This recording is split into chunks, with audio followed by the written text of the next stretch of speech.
This is episode number 5 of The Homeowners Show.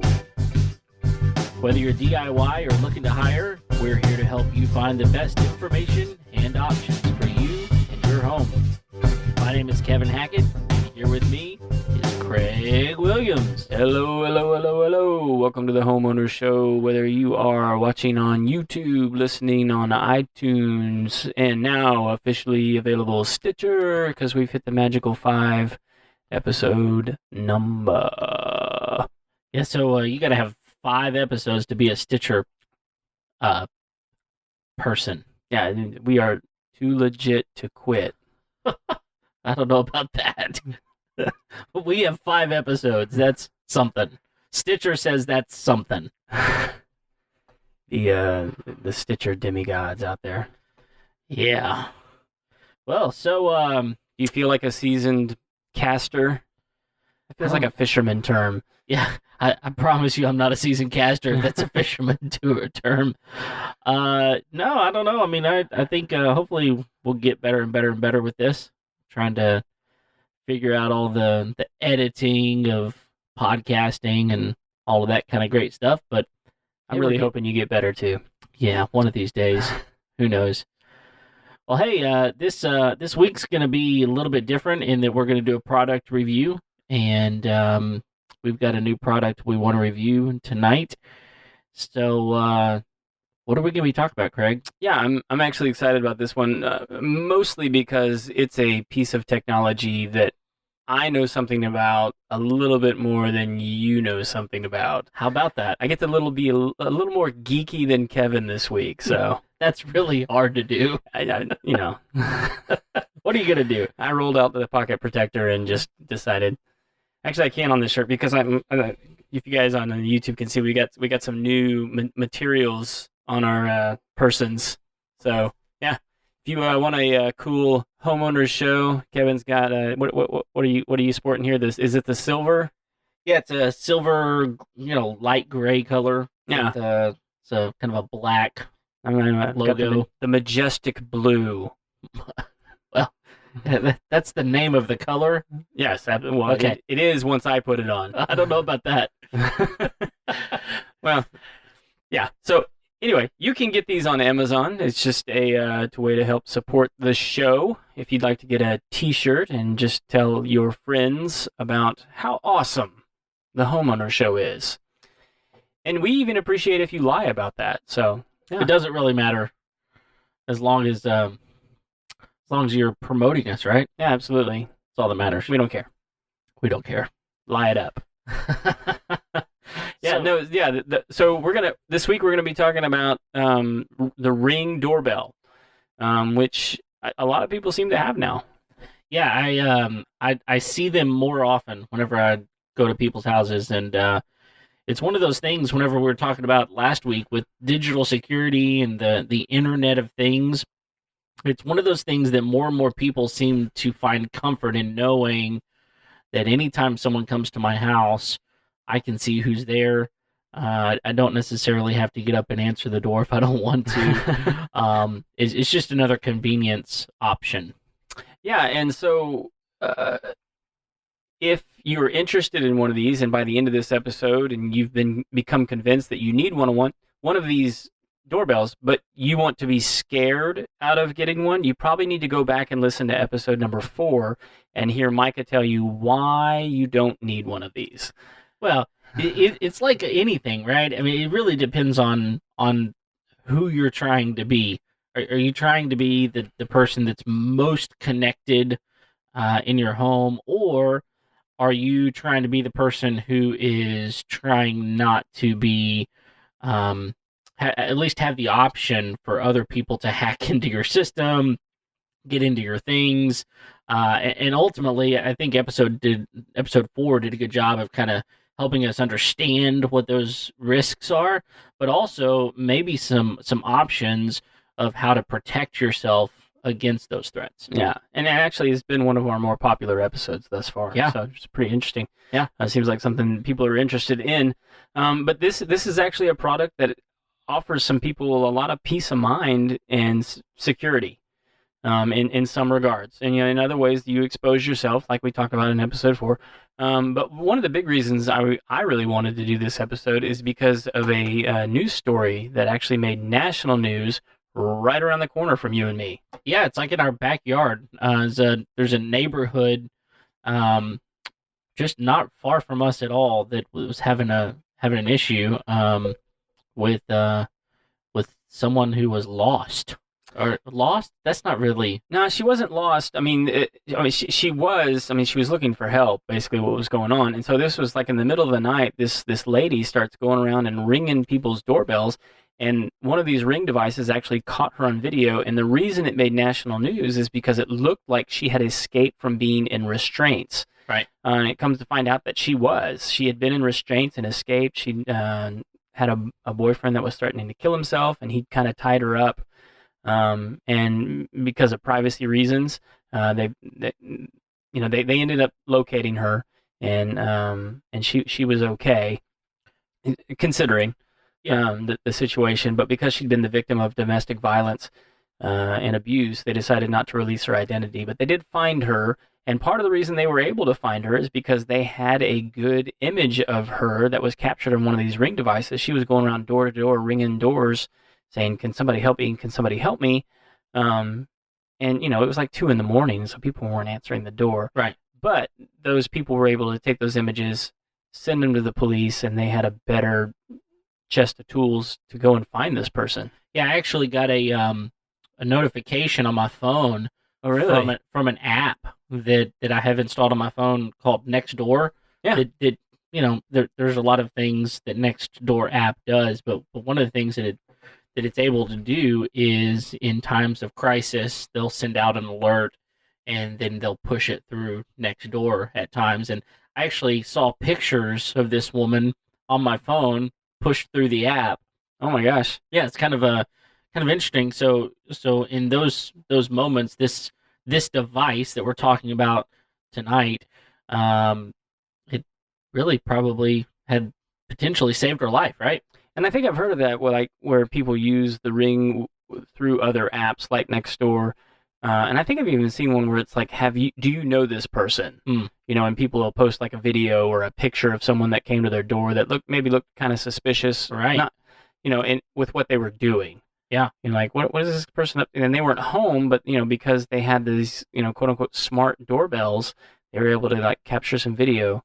Yeah, I think that's one of the things that for me, and my family, one of the things that is a little scary at times is the fact that we live in an age where home delivery of items is very common. Mm-hmm. And so whether it's Amazon Prime or another online distributor of some sort, you buy these things and people drive by and maybe they see 1, 2, 4, 5 boxes sitting in front of your home, especially during Christmas time. And we see it all the time where people are robbing people's Christmas gifts because they know it's Christmas time. People are buying expensive things, so they'll drive around, go up to people's homes and take the boxes. And this device has proven to be able to catch some of those thieves who are out there robbing people from just their everyday delivery items. Yeah, so it would probably be a good idea to just kind of talk about the basic function, and because this item is intended to replace the traditional doorbell. You've got the button and the chime on the inside, and you push the button, it rings, and lets somebody who's at home know that somebody's at the front door. This sort of eliminates the need to go to the door in order to answer the door. What's really cool about this is if like in my house, if you're up on the 3rd floor and someone comes to the front door and rings the doorbell, you can answer the doorbell on your cell phone via the Ring app. And if it requires you to physically go down there, well, then I need to go down there. But if it doesn't, you can actually have that conversation via your cell phone right there. Whether it's leave the package, hey, good to see you, but I'm kind of tied up with something right now. Could you come back later? Yeah, Jehovah's Witness, I'm really not interested in having that debate right now. Yeah. Although if it's me, I'm probably going to go down and have that debate. I live for those moments. It's an opportunity. I want that free Bible. You never know. I have a collection. Man, you got a lot of people coming to your house. I'm a popular guy.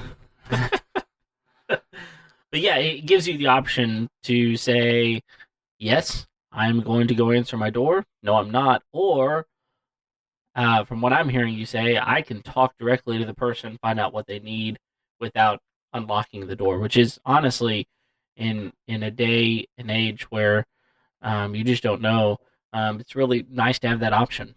Yeah, absolutely, and it comes with some other features too that we're going to get into a little bit. I actually have a story from when I was on vacation last week, and the way that I actually ended up using it when I was out of state. It was really really helpful. But basically, I'm gonna speak from my perspective because I have the first generation of one of these, which feels weird that my house has like the first generation of anything. But it does, and one of the big reasons I ended up with the one that I did is because yet again my house is unique, and didn't have a doorbell, and this provided an option to get me a doorbell without having to run any wires. Okay, so it's wireless. Mine is. Mine Okay. is. Now it requires me taking it down every once in a while to recharge it. Hmm. But I don't mind that because I didn't have to run any wires. Yeah, Yeah. that's a definite convenience. And I'm counting on someone not coming to my house between the hours of 9 and 5 a.m. and so I can charge it then. Okay, now how often do you have to charge it? I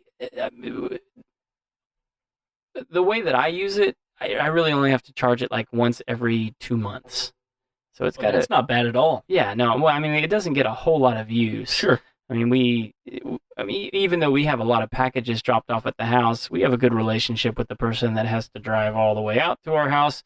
And they just know to sort of leave things on the porch. They don't have to ring the doorbell. Sure. So it doesn't get a whole lot of use, honestly. Yeah. Most of its use comes from me accessing it when I'm not home. Okay. So So how do you do that? so there is a very intuitive app that Ring has put together, and that is really the hub and the brains of everything that they have and do and provide for you as a customer. Most of what you're going to use this thing for is via the app on a smartphone. So if you don't have a smartphone, a smart doorbell like this is really not going to be helpful to you. I mean, if you're still rocking the Razor, it's just not going to be your bag. There's a few people out there still Yeah. rocking the Razor. I mean, yeah, I think they're actually fixing to come out with a new one. I saw that. Yeah. Yeah. Pretty cool. Yeah. But I mean, if so, like, say you didn't have like an iPhone or an Android or a Google, what is it? Google Phone? I don't know. I don't know either. There's like yeah. Yeah. I don't know all the names. I don't either. One of them. One of those. So if you don't have one of those, I mean, you could still operate this thing if you have like a tablet. There's also a web portal that you can use these things with. Now, I haven't used the web portal, but from what I understand, it's not as user friendly. Okay. And I think that's because they've spent most of their money developing the app. Sure.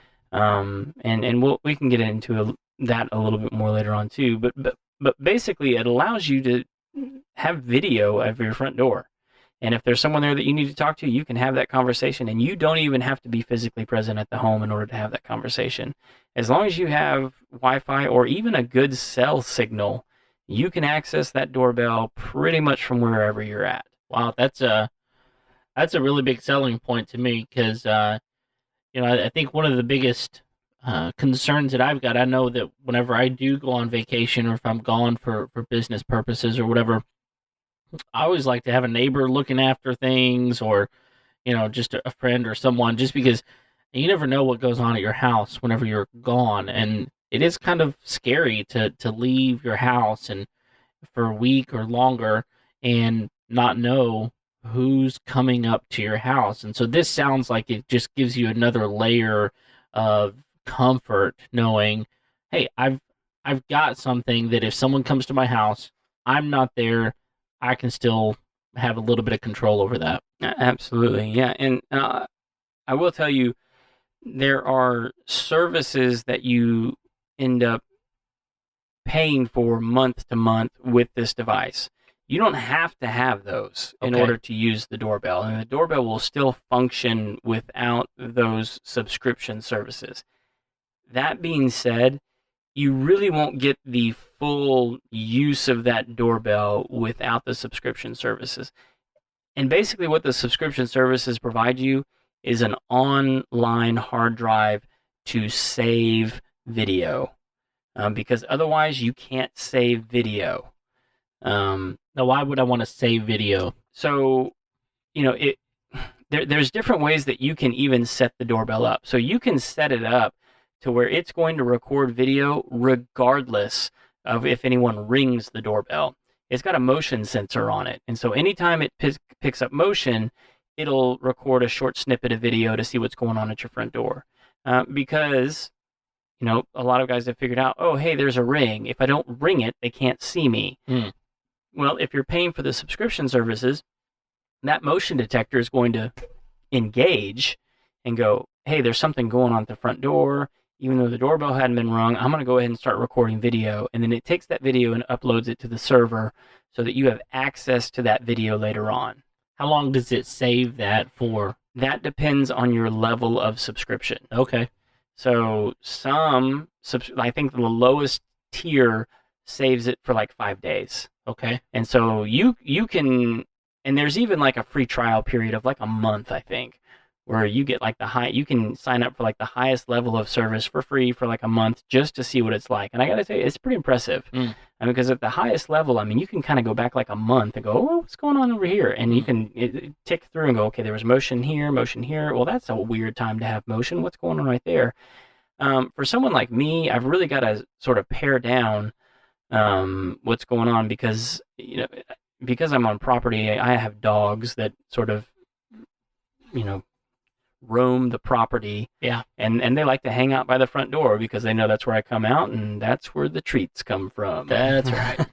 So they would set it off quite a bit, but like depending on your level of your account, it may not matter because if you have unlimited storage and unlimited videos and all those kind of things, you may have to go through quite a few. But for everyday Joe that lives in a normal neighborhood that is not me, be really, really helpful. Yeah. Because you would immediately know, okay, like there's motion at my door, but no one rang the doorbell. What's going on here? What was that guy up to? What was that gal doing? And you could look at it and see. So what kind of quality video am I getting? Well, so the newest ones have HDR with 1080p. Wow, that's really good. Yeah, and so there's different, and it's sort of like cell phones. As they've developed, the cameras have just gotten better and better and better and better. So I actually have the baseline model, and there's a reason I have the baseline model, and it's because the two, so like there's the Ring and then the Ring 2, and the Ring 1 is really the only one that has the rechargeable battery pack. Okay, so that means that if I go past the Ring 1, the first generation, then it's got to be hardwired somehow. Well, the Ring 2 has a removable battery pack. Oh, okay. And I haven't looked at the guts of that one, but like from what I'm reading about it, it looks like you can put batteries in it. Okay. Whereas just the original Ring 1, which honestly the price has come down on that one since I got it. I think when I got it, it was like $150, and right now you can pick one up for $99. Okay. So really, as far as like a good piece of technology that's like an Internet of Things device for your home, not a bad price point. Sure. And is the only one with a rechargeable battery pack. And you just basically plug it in like USB, maybe charges for like 4 or 5 hours, and it's good to go. Okay. The other one the second tier has a removable battery pack. After that, there's 3 more tiers because they have the brand new one, the Ring Hello. But the two after that, they have to be hardwired. Okay. And the third one has to be hardwired, and you use a traditional doorbell. It's the Ring Pro. And the Ring Pro, there's a step-down device that you have to install on the actual ring, like the chime inside the house. Okay. That lowers the voltage to the doorbell at the front so that you don't blow it up. Okay. And then the fourth one is a PoE. device. So you basically power it over Ethernet. Okay. Which So is Cat 5, Cat 6, probably Cat 6. Yeah. So and that would just require a completely rewiring of the whole doorbell system anyway. And that one's like a $500 doorbell. So you're going to be spending a chunk of change. Sure. Now you mentioned. Let me just clarify something. You mentioned the Ring Hello. That's actually the Nest Hello, isn't it? It's a different product. Yes. Yeah. Okay, so it's a completely different. It's a completely different model. But it does a similar thing. I think it even operates on the same app. Oh, okay. Oh, Yeah. okay. Yeah, which is why it's kind of cool. Okay. Awesome. And I may be wrong on that. I need to go double check that. We'll click up some articles on that in the show notes. Okay. So yeah, it's the Nest Hello, and the Nest Hello does some really, really cool stuff. And from most of the reviews that I've read about it, all of them are comparing it to the Ring Pro. Oh wow. And which is the highest model. And I need to go through and look at the specs on the Ring Elite to see if it even compares, because it does some stuff, man, that just blows my mind. Like what? Well, like the biggest one for me is facial recognition. Oh. And it doesn't. So, like, say you come to my door, and I have the Nest Hello, and I answer the door, and I go, "Oh, that's Kevin," and so I tell the app, "Oh, hey, that's Kevin." The next time you ring my doorbell, my phone's gonna tell me Kevin's at the door. Oh, wow. Yeah, and so it doesn't intuitively go, "Oh, okay, I know this person." So it's not like sort of creepy technology. You have to program in it, and it's not communicating with other devices and going, "Oh, this is Kevin," unless you have multiple Nest devices that are all sort of talking together, which they do at that point. But the Nest Hello is really the only one that goes, "Hey, that's Kevin. Kevin's at your door." It also allows you some automated responses. So, say you're doing something, the app itself will actually provide you some automated responses, like, "Hey, I can't come to the door right now." So you just click an icon or a button, and the doorbell talks to them. Okay. Or like, "Hey, you can leave the package right there. That'd be great." And cool. It'll just do that for you. So, and the other thing is one of the issues that they're running into with some of these doorbells is backlighting. Most people, well, not most people, but like a lot of people tend to have like a front porch or an awning or something like that. Sure. And if it's in the middle of the day, there tends to be like really bright light behind people and really dim light where the doorbell is. And so when people engage that camera, that backlight really causes there to be like a shadow cast over the image, and it's difficult to see the person in daylight. The Nest Hello has really adjusted the camera to take that into account and make the image a lot clearer, a lot better. And that's not to say that the Ring does a bad job at all. I mean, at the lowest model, which is what I have, 720p, I really don't have any problem seeing anybody, and I've got a full wraparound porch that someone has to come in like a good 6 feet, and I see them pretty good, and I can always distinguish who it is. I've even used it a few times to freak my son out. That's just playful, though. Well, let me ask you a question, and this may be going too far down the rabbit hole. But so one of the things that that I've got on my house is I've got a smart door lock on my home. So is it possible to set it up to where if, for instance, if I come to your house, you have a smart lock, I'm a trusted person, will it allow, based on facial recognition, then to unlock the front door? If that's possible, I would imagine it'd only be possible with the Nest Hello, because it's the only one that does facial recognition. Oh, okay, that makes sense. Yeah. So, and even then, I don't know like how deep you would have to program them. I mean, that sounds like a pretty sophisticated applet.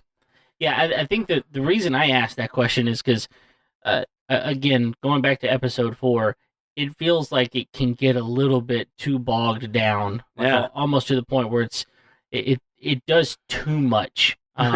and there I can see instances where that might be good, especially if it's your family. Mm-hmm. You walk up on your door, it notices you, and then it unlocks the door. That could be something that would be interesting.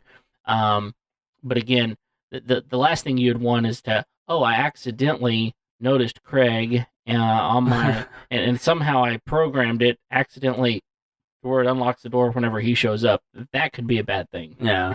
So, Well, and plus with the way that I mean that's a big service that Amazon's offering now is the indoor camera with the smart locks to let the delivery guy in so that your packages don't get stolen. right.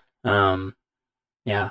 I mean, like for me, I haven't spent a whole lot of time on that just because it'd be a weird problem for me to have. I mean, you've almost got to come 100 yards off the road to even get to my house. Sure. And by then you've probably been bitten by a dog.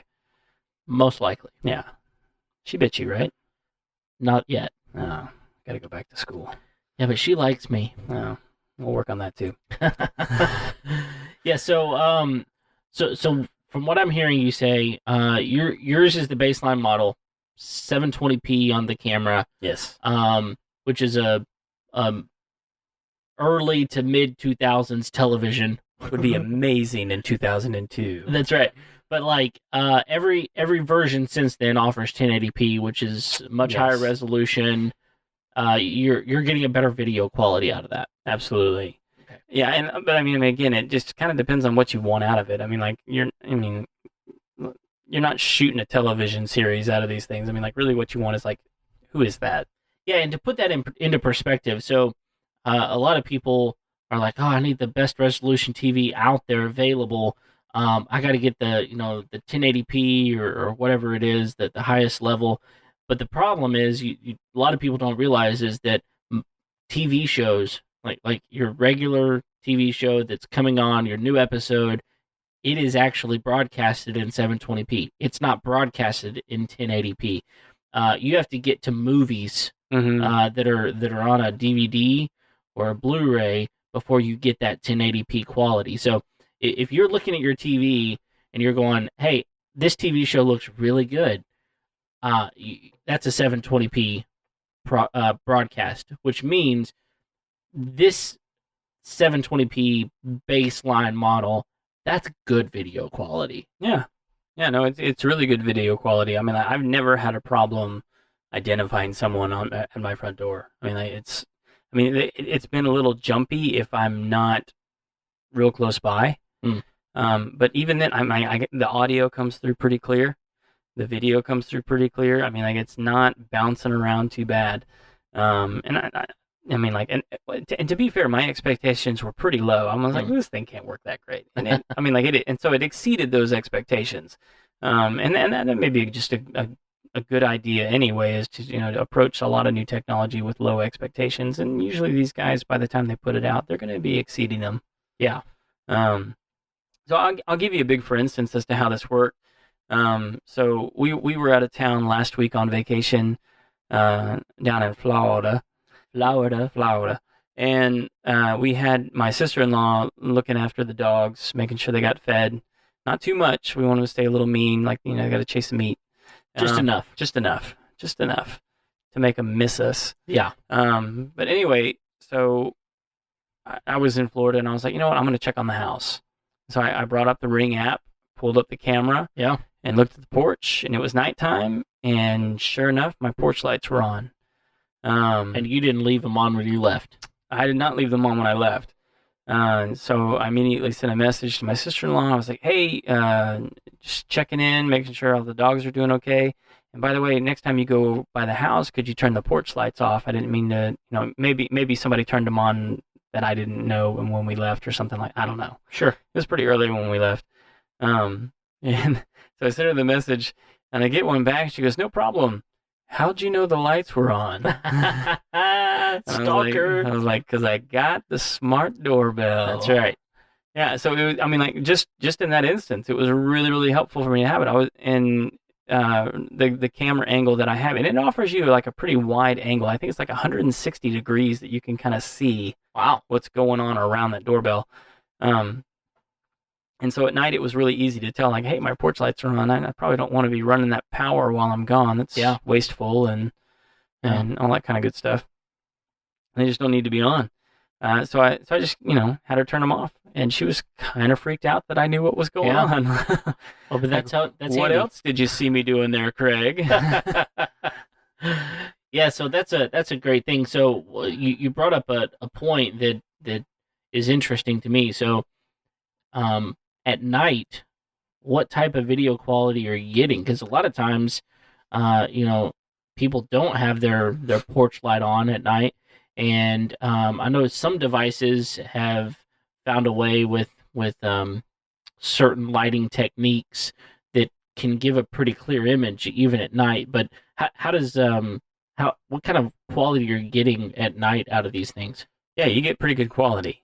I mean, and it's not like it is during the daytime. And I don't even know what the technology is that you call it, because I think they essentially call it night vision. Yeah. But it's not like when you put the goggles on and you get the green lit up. Right. It's mostly, I mean, it looks kind of black and white is what it looks like, but like with different monotones happening in there. But you can see what's going on. Okay. I mean, you and I, when we get done here, we can pull it up and look what it's like on the porch, because we've got the lights off out there right now. Sure. And see what it looks like. But it's pretty good. Okay. I mean, if we turn it on, we'll probably see one of the dogs sleeping on the porch or something. Most likely. Which is what they do. That's what they do. Yeah. Well, that's good to know, because the last thing I would want, I mean, the worst time to have someone come to your door is at night, and if I can't see them, then that's not helpful. So it's good to know that that's an option. Yeah, and again, I do want to sort of reiterate. I mean, this product really doesn't come to life unless you pay for the subscription. Sure. Because unless somebody's figured out an end around, there's not a way to record the video that you have. So if you don't have the subscription services, anything you have is live, and you can't record live even. Yeah, so let me ask you a question about that. So,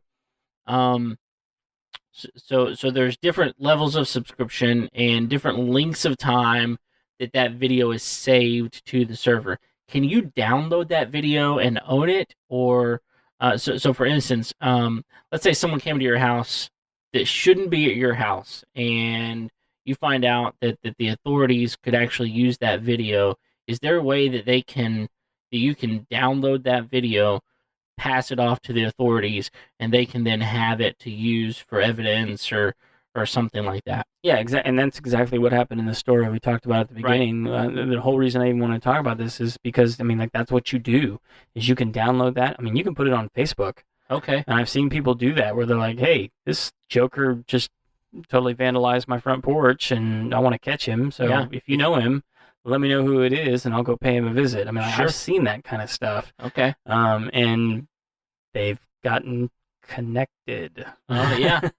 Yeah, no, that's helpful, because I know there's lots of reasons to have this, but at the end of the day, if there's a reason for me to have one beyond being able to just know who's at my house, beyond being able to just talk to someone who comes to my house, even if I'm not home, hey, sorry I missed you, come back later type of thing, to be able to know that I'm protected. Like, there's a way that this device can protect my family or someone else's family, a neighbor's family, someone in that is running around the neighborhood, pulling on car doors, making sure that that they're locked, and if not, I'm going to loot it. I'm going to take whatever I can.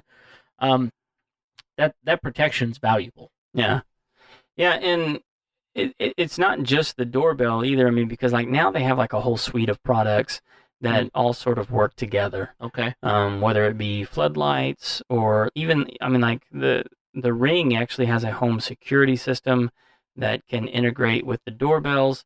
You can put multiple doorbells on your house. I've been on some properties where, they have multiple homes on the property, and you can integrate all the doorbells to each one of those homes into the same system, with all the floodlights, and really all they require is a Wi-Fi signal. So as long as you got Wi-Fi signal, these things can be connected to one another.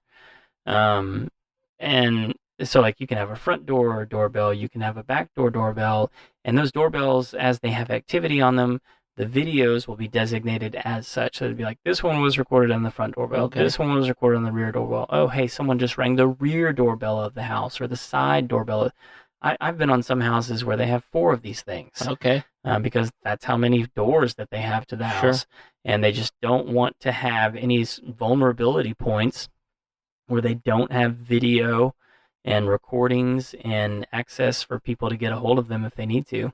Yeah, so in some way it is its own security device, only it's a little bit different, but it has security built into it based on just what it is. Yeah, and when we say security, I want to be really clear. I mean, like, this thing is not going to call the police. Right. I mean, like, it's not going to be like, hey, something violence happened and I need to make a phone call. It's not that intelligent. Right. I mean, really, at best, what it's going to have is a recording of the incident that occurred. But again, not if you don't have the subscription service. Yeah. Like, without that, really what it is a video doorbell. Yeah. That has Wi-Fi capability. Yeah, and that's, while some people may find that valuable, it's really not reaching its potential. At all. No. I mean, it's still way better than a traditional doorbell. Don't get me wrong. It's nice. Yeah. Really, really nice. You can still answer the door without going to the door. It provides a lot more features than that button that was there before. Sure. Unless you're at my house, in which case you didn't have one. Yeah. So to have anything was an upgrade. Yeah, and I think it's also important to note that when it comes to installing these devices, a lot of these new devices are made for you to be able to install on your own fairly easily. Oh yeah. But there are going to be instances that's not as easy as you want it to be. I've got a cousin who has a Ring doorbell. He moved homes. He decided, I'm taking my Ring with me. This thing is awesome. He gets to the new home, and for whatever reason, his doorbell doesn't have power to it, and so the one that he has is a hardwired device. It's not one of the earlier generations that uses a battery, and so he's having a hard time without rewiring back to the doorbell, back to the front door, using his device. Well, that may require professional installation. Yeah. So I think one of the things that I would encourage any listener who's thinking about going and getting one of these things is just kind of take an evaluation of what you have and try to figure out, okay, which generation am I looking for, and will my house currently, the way it is currently set up, will it accept it? If not, I just need to understand I may have to have a professional come out here, maybe rewire this thing, and depending on the house, depending on what you have or don't have, that could be an inexpensive thing, or it could be an expensive thing. So just something to kind of keep in mind. Yeah. Yeah. You have any other questions about this thing, man? No, I think we've covered it for the most part. Yeah. So are you gonna go buy one now? I don't know. They're really intriguing to me, and it's something that that I think I could benefit from. It's one more thing. I mean, I've got so many devices in my house. I just really have a lot, and it's one more thing.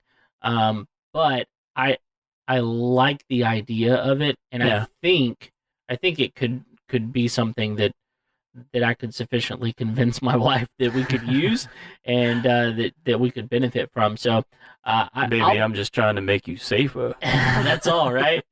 So yeah, I think it's definitely something that I'm interested in, and right now it'll just be when I choose to spend the money on it. Right? Yeah, that's kind of what it is. Yeah, it seems like the prices continue to come down on these things, so it might be worthwhile to wait. But I mean, like $99, that ain't bad. It's not bad at all. So not bad at all. So yeah, so I guess we'll have some links up in the show notes to where you can price check this thing. Yeah. Make sure our info is good as of 2018. Yeah. That's all we promise. Yeah. Beyond that, who knows? And find it yourself. Yeah. But yeah, so if you have any questions about any of these things, you can always email us at info@homeownershow.com. You can find us on Facebook.